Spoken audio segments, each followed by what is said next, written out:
오늘은 꽃이 스스로 색을 변화시키는 마법의 꽃, 비 오는 날의 가장 아름다운 꽃, 수국의 모든 것을 소개드리겠습니다. 수국은 분홍색이었다가 어느 날 파란색으로, 때로는 보랏빛으로 변하는 신비한 꽃으로, 비 오는 날에 가장 아름답게 빛나는 꽃입니다. 수국은 수백 년의 역사와 흥미로운 전설, 세계 여러 나라의 문화 속 상징, 그리고 과학적 비밀까지 품고 있는 특별한 꽃입니다. 자, 그럼 지금부터 비의 계절을 대표하는 꽃 수국의 매력적인 세계로 함께 떠나보겠습니다. 1.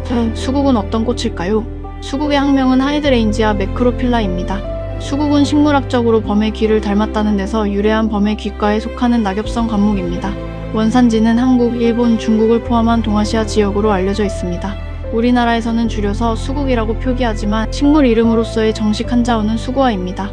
즉 수를 놓은 듯 아름다운 공 모양의 꽃이라는 뜻을 가지고 있습니다. 실제로 꽃송이를 보면 수십 개, 수백 개의 작은 꽃들이 모여 하나의 거대한 공처럼 보입니다. 2. 수국은 왜 색이 변할까요? 수국하면 가장 먼저 떠오르는 것이 바로 꽃 색깔입니다. 분홍색, 파란색, 보라색, 흰색 등 다양한 색으로 피어납니다. 그런데 놀라운 사실은 같은 품종이라도 토양에 따라 꽃색이 달라진다는 것입니다. 토양이 산성일 경우에는 알루미늄 성분을 쉽게 흡수하여 푸른색 꽃이 됩니다. 반대로 토양이 중성 또는 알칼리성일 경우에는 분홍색 꽃으로 피어납니다. 그래서 수국은 토양의 색을 보여주는 꽃이라고도 불립니다. 꽃이 마치 마법처럼 색을 바꾸는 이유가 바로 토양 속 화학성분 때문인 것입니다. 3. 수국의 역사. 수국은 동아시아에서 오랫동안 사랑받아왔습니다. 특히 일본에서는 1000년 이상 재배 기록이 남아 있습니다. 18세기 후반 유럽의 식물학자들이 일본에서 수국을 발견하면서 유럽 전역에 소개되었습니다. 그 후 영국과 프랑스 귀족들의 정원에서 큰 인기를 얻으며 세계적인 관상식물이 되었습니다.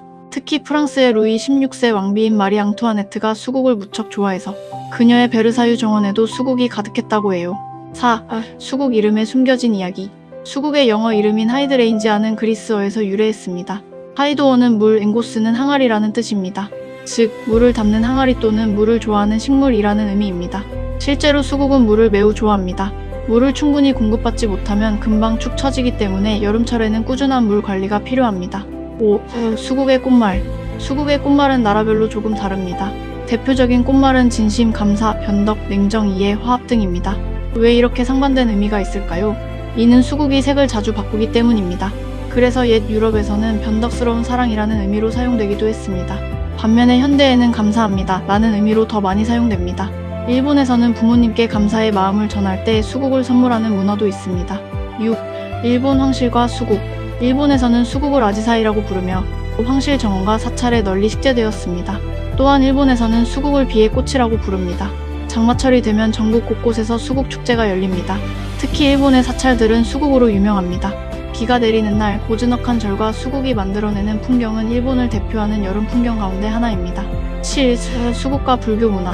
우리나라에서도 수국은 사찰과 잘 어울리는 꽃으로 알려져 있습니다. 고즈넉한 산사와 화려한 수국은 묘한 조화를 이룹니다. 수많은 꽃들이 모여 하나의 꽃송이를 이루는 모습은 불교의 공동체 정신을 상징하기도 합니다. 그래서 대원사, 선운사 등 일부 사찰에서는 수국을 특별히 가꾸고 있습니다. 8. 수국의 종류. 수국은 전 세계적으로 약 70에서 80종이 알려져 있습니다. 대표적인 종류를 살펴보겠습니다. 첫째, 큰잎수국으로 가장 흔한 수국입니다. 이 큰잎수국은 토양의 산도에 따라 꽃 색깔이 변하는 아주 신비로운 특성을 가지고 있습니다. 동그란 꽃송이가 특징입니다. 둘째, 산수국으로 우리나라 자생종입니다. 꽃 가장자리에 장식꽃이 피며 자연스러운 아름다움을 자랑합니다. 산수국은 큰잎수국보다 꽃이 좀 더 작고 전체적으로 여리여리하고 아담한 느낌을 줍니다. 셋째, 목수국입니다. 이름처럼 꽃이 나무 형태로 꼿꼿하게 자라는 것이 특징입니다. 목수국은 꽃이 원뿔 모양으로 피어나는데 아주 풍성하고 탐스러운 모습이 마치 달콤한 아이스크림 같기도 하고 몽글몽글한 구름 같기도 해요.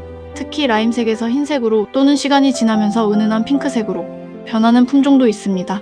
이 외에도 떡잎이 예쁜 떡잎수국, 레이스캡, 덩굴수국 등 정말 다양한 종류의 수국들이 있습니다. 9. 우리나라의 수국 명소. 수국이 가장 아름다운 계절은 6월에서 7월입니다. 전국에는 아름다운 수국 명소가 많습니다. 먼저 제주 카멜리아일 수국 정원입니다.